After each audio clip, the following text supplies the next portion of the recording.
Tonight on CBC Vancouver News. Criticism over the new healthcare deal that's supposed to help BC with its ailing system. Just throwing money at the problem is absolutely not going to solve it. What some say is missing. Plus, glass falling from a brand new condo building. There's a serious fall hazard potential here. The fear from residents on the North Shore who are pleading for a fix. And with hope fading in Syria and Turkey, anger is taking over. The latest there, and a look at what could happen here in BC when the big one hits. Many of our existing buildings are at higher risk of damage from an earthquake. Once again, the warnings to get prepped. This is CBC Vancouver News.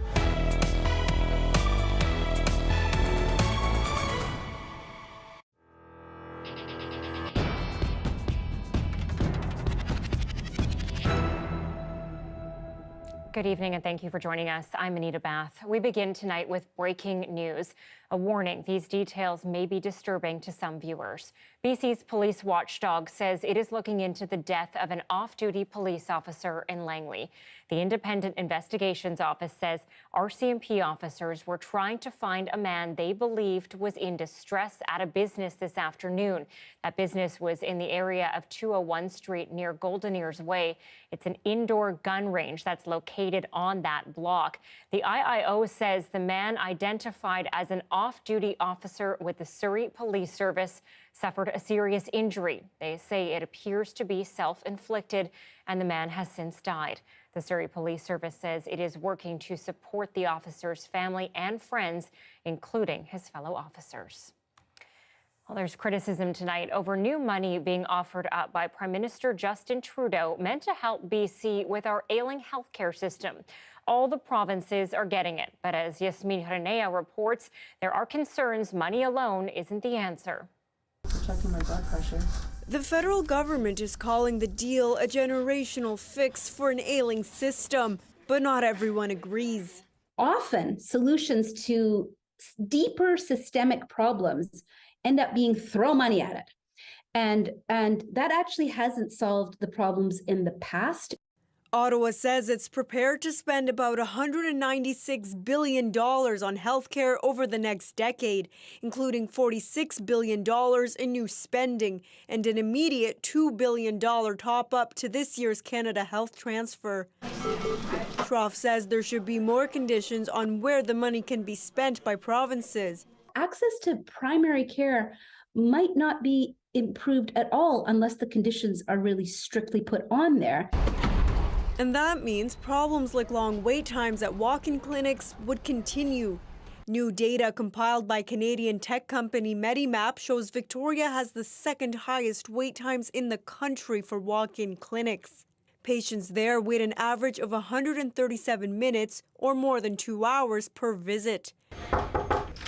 Advocates worry Ottawa's announcement still leaves BC patients in limbo.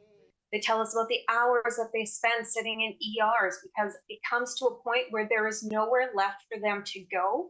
The province says it would have liked to see Ottawa offer more money to improve the system. The demand is going to continue to grow, and we need the federal government to, having recognized the situation, now respond to it better than they did this week. Canada's premiers are currently reviewing the deal and are expected to meet one-on-one with the federal government. Yasmin Renea, CBC News, Vancouver. We'll get ready for some major traffic disruptions on the Granville Bridge. The long-planned and long-awaited redesign starts on next week. This first phase, which costs about $50 million, will take a year and a half. As the CBC's Zara Premji explains, while it takes away 2 lanes for drivers, it's welcome news for many who cross the bridge daily. If I lean left and I hit a rock, I'm gone. R.I.P., like call my mama. Roderick E.A.K. Balor has been cycling back and forth across the Granville Bridge to get to work for years. This bridge is so poorly designed. His concerns shared by others who use the bridge to commute daily. Usually the cars don't see you. A few cars will pass before they'll stop. At night, it's especially bad. The City of Vancouver says it has heard commuters' concerns. Changes are not only coming, they're here. What the connector project is doing is it's creating an all ages and abilities accessible walking and cycling connection from downtown to the south side of Falls Creek. 2 lanes out of the current 8 will be exclusively for pedestrians and cyclists. Oh, okay. Now we're making progress.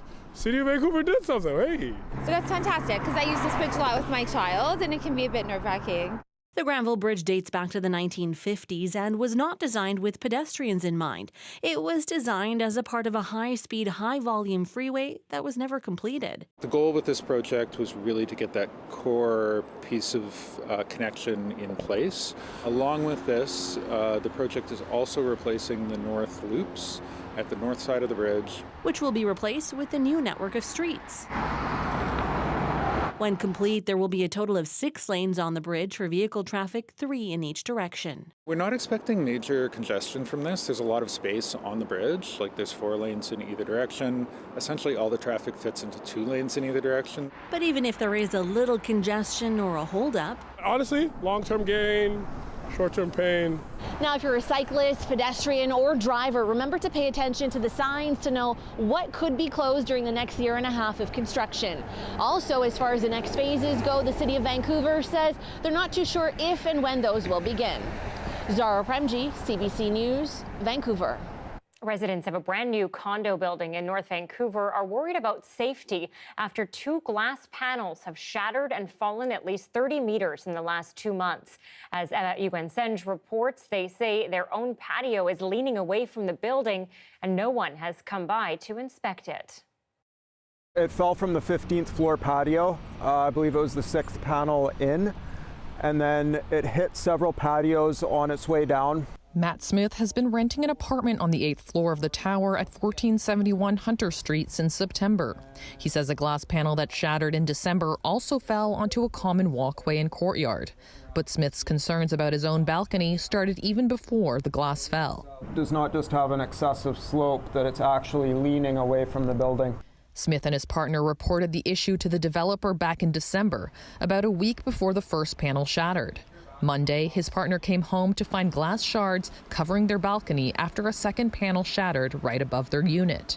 I was just kind of like assessing, looking at the top, and then I can see from the above floors, the balcony, that they are missing a glass. In an emailed statement, the building strata council said the first panel shattered while in place and did not fall out whole and then break. They said an initial inspection showed both panels were properly installed. In emailed statements, the developer Intergulf says it responded to both incidents and is looking into what caused them. But Matt Smith says his balcony hasn't been inspected yet. Is another panel of glass going to fall? Well, without an investigation and some communication with the residents, we're in the dark. And I'm concerned about my own patio. Incidents where outdoor glass panels either fall or shatter aren't uncommon. A lawsuit was filed last year about defects in glass at Vancouver's Shangri-La residential tower. The president of the Condo Owners Association of BC says glass panels need regular inspections. If you have pets or children and one of the panels is gone, and nobody's realized it and they're out there, there's a serious fall hazard potential here. So, the Strata Corporation needs to be fairly vigilant about this. In the meantime, Smith says he and other residents are still waiting for answers about what caused the glass to shatter. I don't feel safe, and being in the dark makes it so much worse. The couple says since the second panel shattered, they've changed their minds about raising a family in the building and won't be using their balcony until their concerns are addressed. Wagstaffe, CBC News, Vancouver. A sentencing hearing starting today for a former bus driver who accidentally killed her co-worker in 2021 on the job. Mandeep Kaur Sidhu pleaded guilty to driving without due care and attention after her co-worker became pinned between 2 buses. Yasmin Gandam has more from the hearing. It was an emotional day in court as the 3 daughters of 64-year-old Charnjeet Parhar gave victim impact statements, remembering him as a grandfather, father, and devoted husband. In September of 2021, Parhar was trapped between 2 buses after Mandeep Kaur Sidhu accidentally pushed the gas pedal instead of the brakes. Parhar's 3 daughters, Reena, Pamela, and Baljit, addressed the court Wednesday afternoon, saying the death was avoidable, and even though 1 life ended, their whole family has been destroyed. Reena Parhar, the eldest daughter, saying it doesn't feel like she lost her dad, but that he was stolen from her. This was also the first time Sidhu addressed the Parhar family and delivered an apology to court, taking responsibility for her actions. She says her life will also never be the same, and she wishes she could take the day back. The judge has decided to take time to deliberate a sentencing decision, and that hearing will likely take place next week. Yasmin Gantam, CBC News, Vancouver. A lucky escape for a BC homeowner after a semi-truck crashed into a home in Blind Bay. RCMP say they got a call last week informing them a semi that had gone off the road down an embankment and into a home. No one was injured, including the driver, but the homeowner says she was having a nap when she was woken up by a rustling sound. So at first I thought it was an earthquake. And then I realized we don't normally have earthquakes in this region. So I thought, well, I better go out and check and see what's happened. And because I feared that had happened because I couldn't figure out what else could possibly be happening. And sure enough, I stepped out and the semi was in my yard and in the house. The truck is still more than a week after the incident. It's still there, and the homeowner is living in a nearby hotel while debris is being removed and engineers assess the damage. BC Lumber Trade Council is responding to comments U.S. President Joe Biden made during his State of the Union address. In his speech, Biden spoke about new rules to limit the use of non-American lumber in government-funded infrastructure projects. BC Lumber Trade Council says they are trying to better understand what impacts this would have on Canadian producers. According to the council, 55% of softwood lumber BC exports to international markets, and that goes to the U.S. Stay with us, and we'll have more coverage of what Biden said in his address later in the show.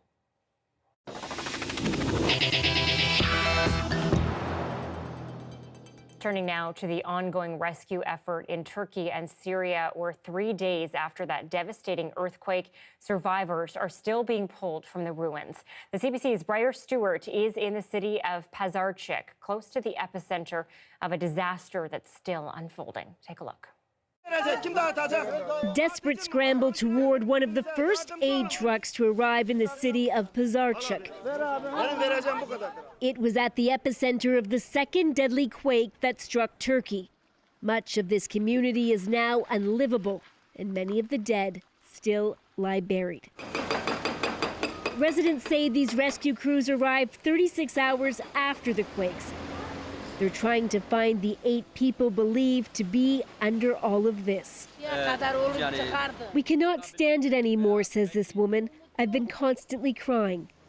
Her son called his family after the first quake to tell them that he and his wife and 2 children were trapped. They haven't heard anything from them since. Rescue workers believe they found a spot where people are buried. But everyone in this crowd seems to sense this is a recovery mission. You have no more hope. Throughout the town, several buildings look like they're on the verge of collapse. And so it's leaning. Yeah. This was the home that Demersi Surin shared with his mother and his brother. They managed to flee their house after the first earthquake. When they returned after the second, it was clear there was no going back. That's finished. He and others told CBC that the government has sent very little help and not much aid here. Turkey's President Recep Tayyip Erdogan, who is facing re-election in May, visited the town along with other hard-hit areas. He vowed to rebuild everything in a year and quell growing criticism. He urged people not to listen to, quote, the provocateurs, and only official government information. During his tour, he visited some of the displaced residents living in government tent camps, but not the Saskara family. 3 generations now living in a makeshift shelter on a sidewalk, in a room thick with black smoke and a fire that doesn't keep them warm enough. It's getting below zero, she says. We need someone to save us, and we don't have any other option. Turkey's president said his government would never leave people on the streets, but the scale of this disaster means that's where many are now. Others are sheltering in bus stations, mosques, even hospitals. anywhere that's warm and safer than the neighborhoods they've fled. Briar Stewart, CBC News, Gaziantep, Turkey. At least one local team from BC is now in Turkey to help victims. The Burnaby Urban Search and Rescue crew deployed yesterday from YVR. Scott Murchison is with me now. He's the director of the group. Scott, can you give us a sense of the work your team will be doing in Turkey? Well, we're a pretty dynamic team, but basically what we do is we go and we provide urban search and rescue. We have a lot of different capabilities. We can provide first aid, humanitarian aid. We can also go into breaching. We can do high angle rescue, things like that. What sort of hardships or challenges do you foresee for the team, just given the situation and how drastic it is there?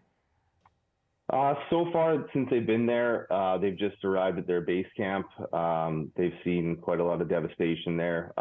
It's just such a vast debris field, and there's so many people. So that's going to be the challenges, I think. How does the team prepare for seeing these kinds of sites, witnessing all of this devastation? Most of us are Burnaby firefighters, along with some other jurisdictional firefighters. We just prepare by our everyday training. We've been to disaster zones before, and we just do our best to support each other in these times.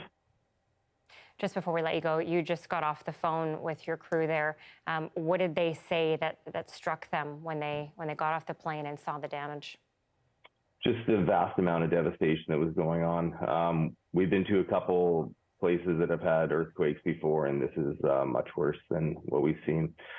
So just being able to manage in the group, just our capabilities and what we're going to be able to do down there. Scott Murchison with Burnaby Search and Rescue. Thank you. Thank you.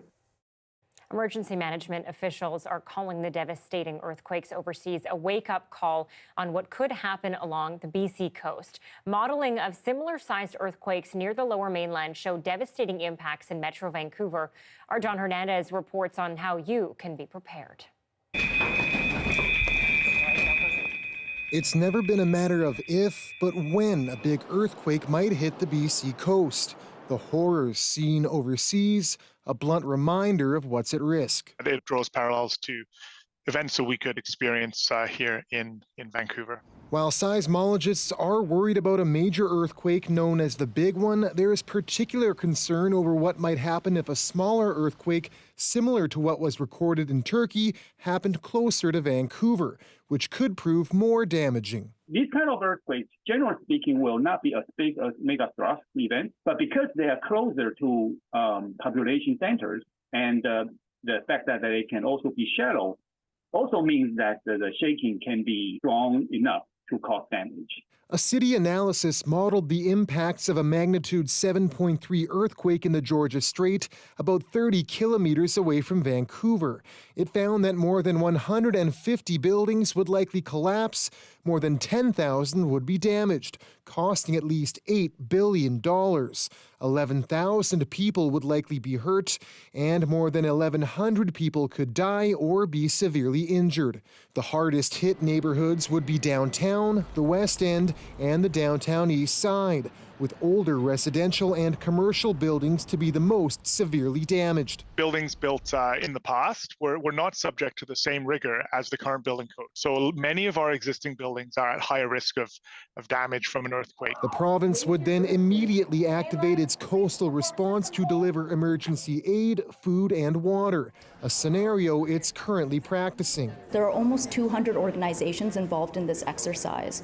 I'll also add that British Columbia is currently working with the federal government to deploy, to implement an early earthquake warning system. And while no one can predict when disaster might occur, officials say it's important to be prepared with a grab-and-go bag and at least 3 days of emergency supplies. Food and water are no-brainers. Everyone needs that, but people have other needs as well, whether it's medication or needs for their pets if they have young children. A reminder to be ready for a day residents here hope never comes. John Hernandez, CBC News, Vancouver. Meteorologist Johanna Wagstaffe is here, also seismologist. And Johanna, we know, every time an earthquake happens, everybody sort of starts scrambling to get those kits ready, but most people probably don't have them. Yeah, and it's not a bad idea to be scrambling. It's okay if you don't have one until now, but now is the time. But you're right, you're probably more prepared than you think just with what you have around the house. And I always think a great place to start is just with your camping gear. No matter, whatever level of campers you are or hikers you are, that's a great place to start. Just know where all of that gear is, and that is the beginning steps of getting it together. And of course, talking to your family just about where you would go, who would meet who in the case of an earthquake. But yeah, definitely something to think about tonight. Taking you through the warnings that we've also got going on tonight. The wind warnings that extend from the Sunshine Coast all the way up through central coastal sections, including Haida Gwaii. This is as the next low pressure system moves inland, 110 kilometer per hour gusts, and that will bring 15 to 25 centimeters. Terrace to Stewart, you are under the snowfall warning. And that is bringing a fresh round of rain to the south coast. It's just crossing the strait right now. I think we'll get showers overnight, bit of a break tomorrow morning, and then more showers tomorrow afternoon. So it's not steady through your Thursday, but definitely the sunshine is not sticking around for its entirety. Down to a 4 for your early morning temperature. May see some breaks out there, but also definitely some showers. And Anita, we are heading into a bit of a wet weekend, so I'll time it out coming up. What else is new? What else? Yeah. Thanks, Joe. You're welcome. More than 1 million jobs expected in BC over the next decade. Exactly what sectors will be in need and what challenges will come to fill the positions? Our live interview is next.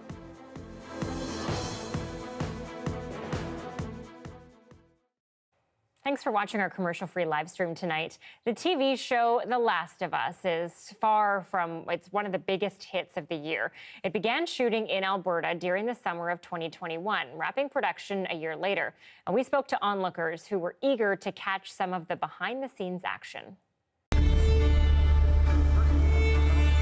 I'm just kind of watching and seeing if there's anything going on The Last of Us set.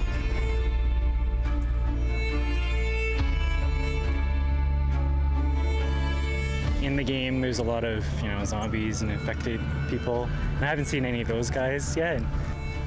We saw all these cars parked the wrong way going down Edmonton Trail. We thought, grab a cup of coffee and have a look, see what's going on. It looks like chaos right now. There's this big bus, parked. Looks like it's been through World War I. Bunch of vehicles all parked the wrong way, looking pretty decrepit, some of them. Crazy. I've played the game, so I've been following the project a little bit, and it's very rare that something like this is filmed in Calgary, so it's very exciting for me to come out having played the games and to see just what's going on. Some big actors too. So. Yeah, I saw his head kind of popping over the railing there. Pretty exciting, but I don't think he saw us yet. And who was that? It was Pedro Pascal. Yes, I brought my binoculars, which we bought these for wildlife and bird watching earlier in the year. And I was like, I don't get to use these that much. And then we thought this would be a really great idea. We weren't sure how close we would get, so these things zoom in a lot. So we got to see a lot of what's going on up on the little flyover there. It's fascinating to get to watch, and yeah, I'm excited for it. I'm gonna nerd out at the end when it all comes out and we're like spotting things, being like, oh, look at that, hey, I recognize that. Never seen it like this. No, it's great to see it happening in Calgary and even, close proximity to Bridgeland as well. But yeah, it's good to see that there's some new industry that's coming in to help revitalize the city. We need it.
BC government is predicting more than 1 million job openings in the next decade in its labor market outlook forecast.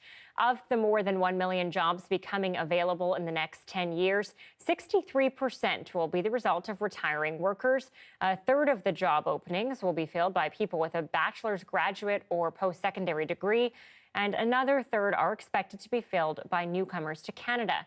The sectors set to see the most growth include sales and service, finance, trades, and education. For more on this, I'm joined live by Unifor Western Regional Director Gavin McGarrigle. Gavin, how does this outlook compare to what we've seen before? How big is this 1 million jobs number? Well, we've known people are moving to British Columbia, but I think what we see here is a real challenge as well as an opportunity, because there's no guarantee that we're going to actually secure all of the industry that goes with those jobs, that our infrastructure is going to be ready, and that our skills training are going to be ready. So it's a real wake-up call coming out of COVID. A lot of jurisdictions are competing for talent, and we want British Columbia to be right there at the forefront. Sales and service, finance, trades, and education all expected to see big growth. But can you give us an idea of actual job areas, actual jobs that are going to have big gaps? Well, we're seeing shortages right now everywhere, from luxury hotels like the Empress Hotel and the Hotel Vancouver to certain segments such as forestry. Right now, you see Coast Mountain Bus companies advertising for skilled trade mechanics right across the Lower Mainland, and those opportunities are going to continue to grow. In fact, I'm at a conference today in Toronto listening to our head of Skilled Trades BC talk about the opportunities and the recent moves to increase the training there for apprentices. So those are steps in the right direction. We see opportunities in trades, and we see opportunities as a result of economic transformation as well that's going on in so many industries. If BC doesn't do the right things to make sure that we can actually attract these industries and these jobs, what's your fear? Where will they go? Well, they'll go to other jurisdictions that are competing for the same labor. I mean, we've seen in British Columbia, just to use forestry as an example, that when a mill closes down, an entire community is affected. So, if we lose out on these opportunities, capital investment doesn't come to our plants, if we don't have the infrastructure that's ready, if we don't have affordable housing, all of these things are all connected, childcare. All of the things need to be in place so that we can not only have the jobs, but have the quality of living to go along with British Columbia's amazing scenery as well. Gavin McGarrigle, thanks for joining us live tonight. Thanks very much. There are many questions around what caused a bus to drive into a daycare center outside of Montreal. After the break, more on the tragedy and the charges the driver is facing.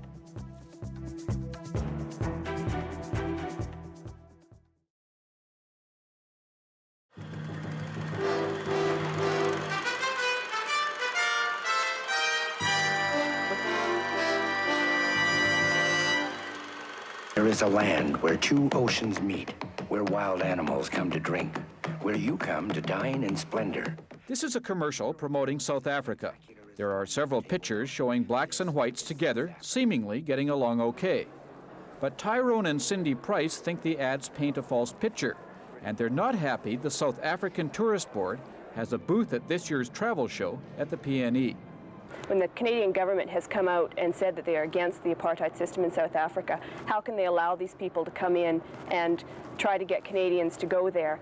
And I wondered if, in fact, this was for all Canadians or if they were simply trying to get white Canadians to visit South Africa. So the Price asked us to follow them to the kiosk run by the South Africans. Cindy wore a hidden microphone, but our camera was out in the open. Hello. Hi. I'd like to get some information about traveling to South Africa. What would you like? Cindy and the travel agent chat for a couple of minutes, then the questions get pointed. What about the black-white situation? No problem at all. You can go to any hotel in South Africa. Okay, Black so or white. black Canadians can go to South Africa and stay anywhere they want? Anybody. Black, colored, Indian, Asian, anybody. Well, how does that work if they won't let their own black citizens? They do. The hotels are completely open. I find that hard to believe. Well, go there and find out. Tyrone wants to know how a South African policeman would know that as a Canadian, he has full civil rights, like the right to walk down any street. How are the police going to know that he's Canadian and not a local person? I don't think they would be too worried. By now, a bit of a crowd has gathered, including one woman who recently returned from South Africa. Whether there would be restrictions put on us because well, are you married? Yes. Yeah. Well, at one time, they did not allow it, but you're not from there. No. So that's none of their damn business. A man from the South African Tourist Board says a lot of the TV reports depicting violence are blown out of proportion. He said there's only one way to find out what the country is like. Take a chance and go and see for yourself. You'll really enjoy it, and it will open your eyes. But the prices aren't convinced. One of the things they make a point of is, well, you haven't been there, you have to be there to decide how bad it is. How do you answer that? Well, I haven't had cancer before, but I don't imagine that would be too pleasant an experience. And any country that up until, I think, 3 or 4 months ago made it illegal for marriages like ours to exist, I still don't think they're going to welcome us with open arms. A lot of people are going to say,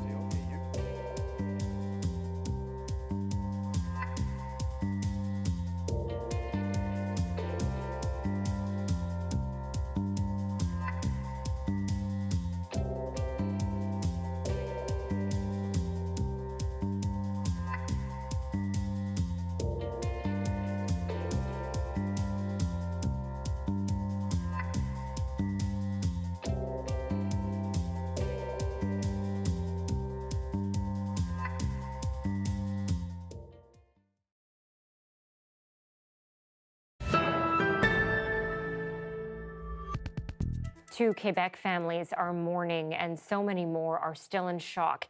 A city bus smashed into a Laval daycare today, killing 2 children and seriously injuring 6 others. Sarah Levitt takes us through those frantic first moments as people jumped in to try to save lives. It's a horrifying sight. A city bus rammed into a daycare. The wall was shattered. Children were inside. The simple morning routine of child drop-off turned into a nightmare. I heard a big bang, and I came outside to see what happened. Ginette Lamoureux lives next door and immediately went to help. There's a mother that came in, and she just fell on the floor crying. She was hysteric, and the policewoman, she tried to calm her down, so I couldn't stand it anymore, so I just left. The bus crashed into the daycare's ground floor where a group of 4- and 5-year-olds known as les papillons, the butterflies, was playing. Several people helped tackle the driver to the ground. 51-year-old Pierre-Ny Saint-Amand was arrested at the scene. That group then helped pull 2 kids to safety.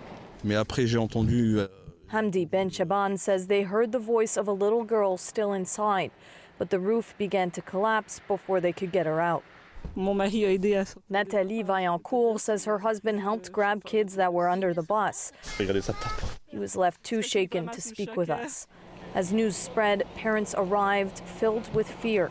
Many of their children were taken to a nearby school. Panic, and I called all my friends, all the moms that goes there. So everyone was panicking, crying, comprehension, are the kids okay? Her 3-year-old son, Lucas, back in her arms, as other parents grieve. 2 children died and 6 children were injured. They were transported to hospitals in Laval and Montreal. Both children who lost their lives were just 4 years old. One would have turned 5 in 10 days. All of this leaving people in shock. How are you feeling right now? Oh, it's like I feel devastated. It's impossible when you see that, you think it only happened in the movies, but no, it's horrible. That's Sarah Levitt reporting tonight. Now, that bus driver has been charged, but so soon after the incident, many questions about why and how the crash happened are still unanswered. Jayla Bernstein walks us through what we know about the suspect, beginning with the moment right after that crash. In the chaotic moments after the bus crashed into the Laval daycare, neighbors acted fast to subdue the driver. He says several people pushed the driver to the ground, restraining him. He said the man wouldn't stop screaming and had taken off his clothes. They held him there until police arrived and arrested 51-year-old Pierre Ni Saint-Amand. He is an employee with the Laval Transit Authority. Hours later, he appeared in court by video from his hospital bed, visibly agitated. A police officer told the court the suspect had just hit him. He was charged with 2 counts of first-degree murder, 1 count of attempted murder, 2 counts of aggravated assault, and 4 counts of assault causing bodily harm. Ni Saint-Amand has not yet entered a plea. To find someone guilty of first-degree murder, prosecutors must prove the act was both planned and deliberate. It's not yet clear what sort of connection, if any, there is between Ni Saint-Amand and the daycare.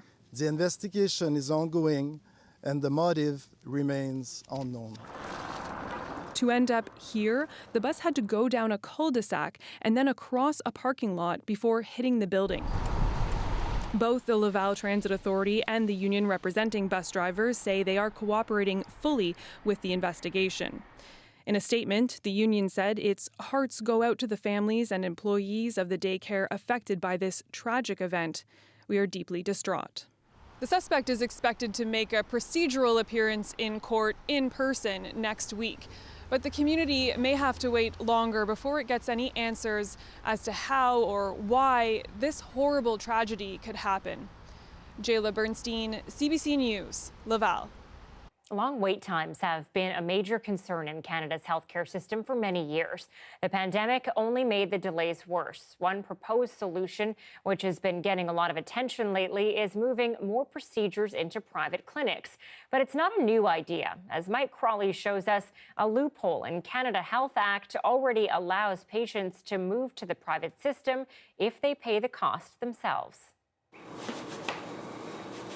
Before he got a hip replacement, Mike Johansson found just about any activity brutally painful. About 70–80% of the time was laying in bed. That was the only way that there really wasn't a whole lot of pain. It took Johansson 6 months to get a consultation with a surgeon. Then I was told from that point onwards it was an 18 to 24-month wait. The prospect of waiting that long in that much pain sent him looking for options. I had no idea what kind of condition or anything I'd be like after another 18 months of doing it. Nearly 140,000 people get a hip or knee replacement each year in Canadian hospitals. Wait times vary widely, but 6 months is considered standard. Private surgical clinics around the country are advertising to patients that they can avoid those waits and get joint replacements done in just a few weeks if they pay. Mike Johansson spent more than $23,000 for his surgery. Best investment I've ever made. I don't look at myself as a person who jumped to the front of the queue. I got out of the queue. Yes. There's some evidence that paying to get surgeries done more quickly is a growing trend. Johansson came to this private clinic in a suburb of Montreal, where doctors only do joint replacements and only for paying patients. Our volume at the clinic increased significantly in the last 2 years. There are more and more patients willing to pay for their hip or knee replacement. The Canada Health Act generally prohibits doctors from charging for medically necessary surgeries, but there are exceptions, including doctors can charge a patient who has opted to travel from another province. This surgeon says more people paying privately won't solve the wait times problem. What that does is it increases wait times for the rest of the people who are still in the public system because of the loss of resources from that public system into the private system. Dr. Urbach says governments could shorten wait lists by putting more money into the system. Consider this operating room sitting idle on a weekday morning. It could be used if the hospital had funding, if this hospital had staffing. Mike Crawley, CBC News, Toronto. The annual State of the Union address in the United States turned into a rowdy affair last night. U.S. President Joe Biden got into a back and forth with hecklers at one point in his speech. The CBC's Magda Gebrselassie has the highlights. Mr. Speaker, the President of the United States. From standing ovations to shouting and screaming, what we saw on display were polar opposite reactions to what President Biden had to say. Now, he started off hopeful, talking about the economy, the strong job market, and cooling inflation. He praised many of his policies for that, but he acknowledged that there was a lot more work to be done, and he called on Congress to work with him. He called for unity, but that is not what we were seeing at different times last night. There were several heated moments, including this one where President Biden was talking about the debt ceiling. He's called on Congress to raise that limit. And last night he accused Republicans of proposing to cut Social Security and Medicare in exchange for that. If Congress doesn't keep the programs the way they are, they'd go away. Other Republicans say, I'm not saying it's a majority of you. I don't even think it's even a significant, but it's being proposed by individuals. I'm not politely not naming them, but it's being proposed by some of you. Look. The official Republican response was handled by Sarah Huckabee Sanders. She, of course, is the governor of Arkansas, and she was former President Donald Trump's press secretary. She called out Biden's performance and his policies. She criticized where he stood on border control and foreign policy. And the president's refusal to stand up to China, our most formidable adversary, is dangerous and unacceptable. President Biden is unwilling to defend our border, defend our skies, and defend our people. He is simply unfit to serve as commander-in-chief. Now, President Biden could serve for even longer. It is expected that he'll announce his run for re-election in the coming weeks. Magda Gebrselassie, CBC News, Washington. I was super excited to see this. Him in that movie makes me want to stand up and just cheer. The Bollywood movie breaking box office records here in Canada and around the world, while shining a spotlight on its megastar. After the break.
Winter driving can be treacherous at times. Slippery conditions and bad visibility are two key concerns. Strong winds, though, can also be hazardous, as a couple in the Maritimes discovered during a most recent drive across the Confederation Bridge in PEI. Steve Bruce has their dramatic story. I was just shaking. After a relaxing trip to a Moncton spa, Lisa Theriault and Phil Mercier were bracing for a stressful crossing back to PEI. We had heard that the winds were pretty powerful, but it was only closed for trucks, so we thought, sure, we'll come across the bridge. When we hit the bridge, it was pretty intense. The car was shaking. It was pretty powerful, but we were driving along fine. That wasn't until the hood of their car suddenly flew open. It nearly hit their windshield and blocked their view. I remember kind of leaning forward and trying to peer under the hood and see where we were on the line. They got to the side of the road, stopped and called 911. Their hood came down, though continued bouncing in the wind. That's when another driver pulled over and got out of her car to try to help. The wind was so strong she couldn't return. As soon as she turned, it just hit her, and that's when her glasses went flying, and it looked like she was just walking against a brick wall. The woman managed to get into Theriault and Mercier's back seat. Minutes later, 2 bridge patrol vehicles arrived. Officers helped the woman back to her car and followed Theriault and Mercier as they slowly finished the drive. A man in Borden helped them wire their hood shut, and they got back home safely. Still, the experience has them questioning whether the bridge should have been opened. To feel that shaking and see things flying around and people can't even move outside their cars. The bridge did shut down entirely about an hour later when sustained winds started exceeding 105 kilometers an hour. Bridge officials say their studies have shown that anything less than that is safe for regular vehicles. Strait Crossings general manager says if there is a lesson in this incident, it's stay in your car. Always keep in mind that there's cameras everywhere on the bridge. Patrollers are there. We're ready to respond. Le Chasseur also questions whether the wind itself could have caused the hood to blow open, given the couple was driving with the wind, not against it. In any case, the couple says the next time the wind's blowing that hard, they might wait to cross. Steve Bruce, CBC News, Brookfield.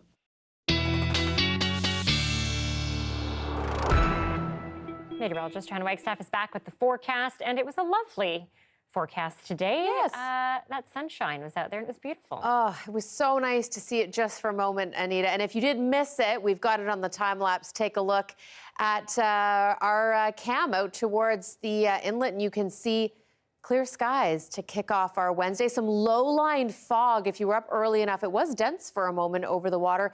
Clearing out, though, as we got that sun burning things off. And I love that you can start to see the shadows on the buildings, something we haven't seen in a while. It has been a rainy and dark past few weeks. So hopefully you got to take it in for a moment. We've only got a few chances over the next couple of days before things really turn soggy for the weekend. Hoping we get some sun back in through early next week. Temperatures were fairly seasonal, though, today. 7 was the high in Vancouver, 8 out towards Pitt Meadows, seeing 7s and 8s across the greater Victoria area, and about that in through the interior well, although the Okanagan, it was so lovely to see the sun today. It's been a while for places like Kelowna. Kootenays, you had a nice sunny one as well.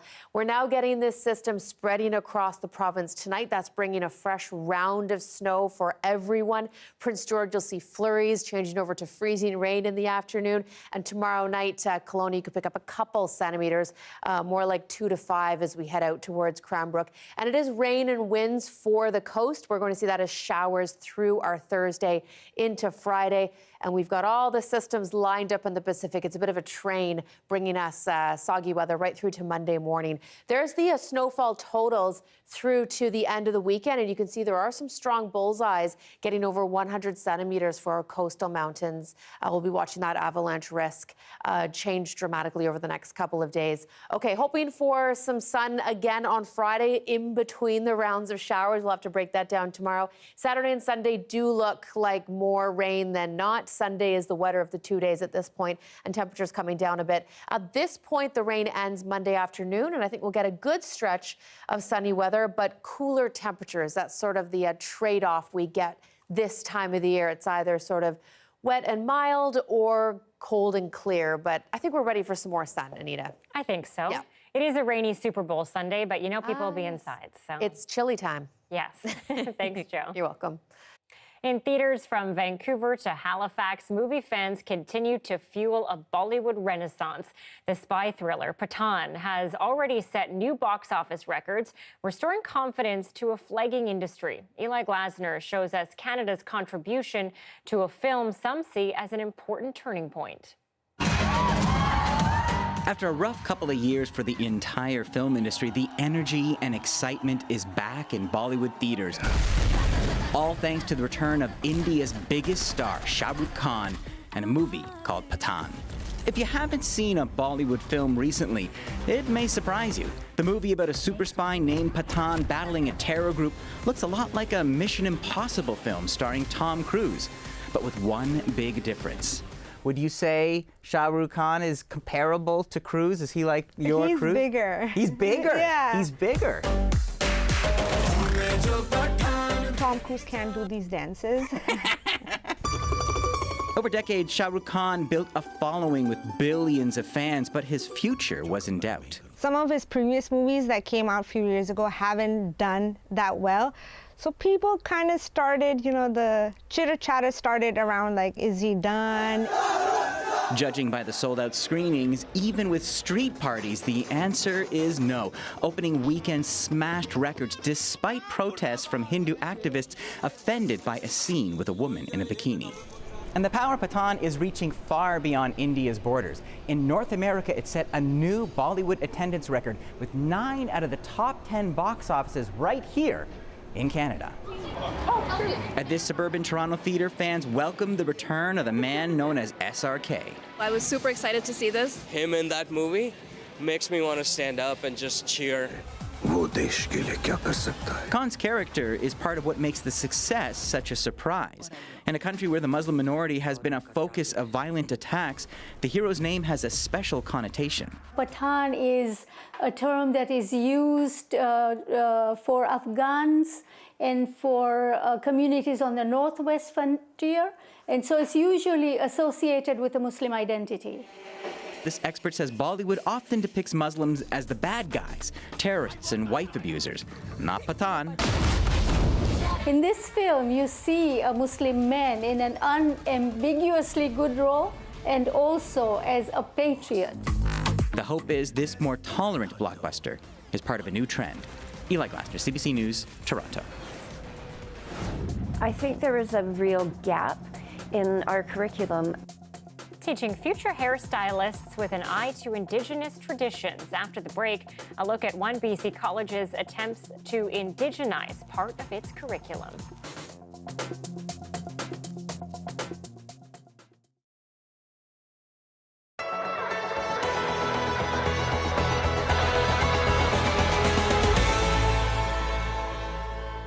While it might seem obvious, because of course, I'm not an inanimate object or artificial intelligence writing this column, people refer to me as a thing, a wheelchair, in myriad everyday situations, from riding the bus to returning library books.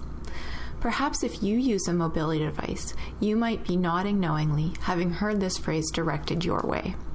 Or perhaps you're remembering a time when you wanted to help out and let a bus driver know a wheelchair needed to get off, and now you're feeling a bit uncomfortable. It makes me uncomfortable and sometimes frustrated, sometimes angry when people refer to me as a wheelchair. It feels as if they are not seeing me as a person, but as a thing. I visit the library frequently and carry a few books on my lap and a few in the back of the wheelchair when I go to return the books at the book drop. It takes me a minute to get them out, and I've overheard people direct children to wait for the wheelchair to finish before approaching the slot. I've had people reach over me so that they can put their books in ahead of me. It's even more frustrating when some people silently try to push me out of their way, as if I were merely an obstruction in their path that they could simply shift aside. As I navigate these situations of ableist microaggressions, I will sometimes speak up. When I have the energy, when it feels safe, and when I feel like it might make a difference, either to how I feel or to someone else who might learn something. The vast majority of people seem to want to be kind and want to help, but it does not help me to be seen as other, less than, to be dehumanized and dismissed. I am cast in many roles: an aunt, a client, a customer, a daughter, a passenger, a physician, a wife. But I am first and foremost a person just like you are. I am not a wheelchair.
Hi, I'm Amy Bell, and here's what's in your CBC Vancouver inbox. On March 8th, celebrate International Women's Day with Gloria Makarenko at the West Coast Leafs Equality Breakfast. Get your tickets at westcoastleaf.org. And dance away the winter blues with Corleone at Pop Capella 3 on March 3rd and 4th. Backed by a band of Vancouver's best, the Corleone Ensemble will take on your favorite hits. Tickets at corleone.org.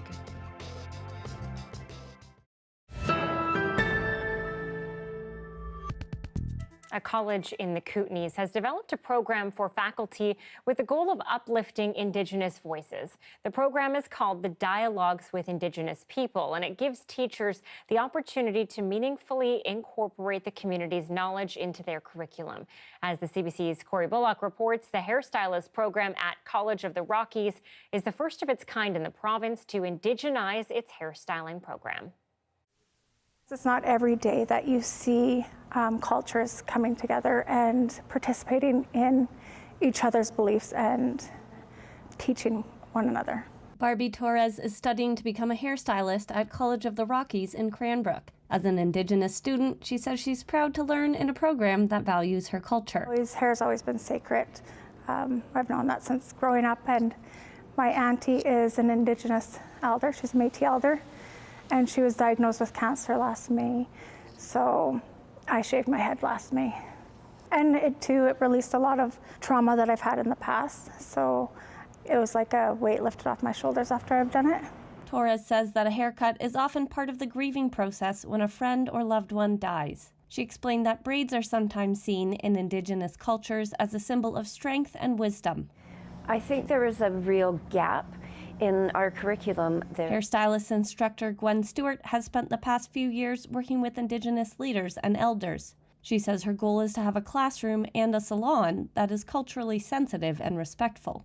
Because we're on the traditional territory of the Tanaka people, I thought it was important to give my students some education on the indigenization and why hair is important to Indigenous peoples. The school's executive director says indigenization is an important step towards reconciliation. That our systems of knowledge and ways of being have been, systemically denigrated over time through colonialism. And so we need to uplift that knowledge in ways that it hasn't been in the past. Indigenization involves the elevation of Indigenous knowledge and ways of being. And so what that means is creating an intentional space within the classroom to elevate those voices and that knowledge in a culturally safe way. Stewart isn't the only teacher working to indigenize their curriculum. The school says they hope all teachers are open to continuing their own learning and inviting Indigenous leaders into the classrooms. Corey Bullock, CBC News, Cranbrook. Thanks for watching CBC Vancouver News tonight. This brings us to the end of our show. We'll see you tomorrow. Have a good evening.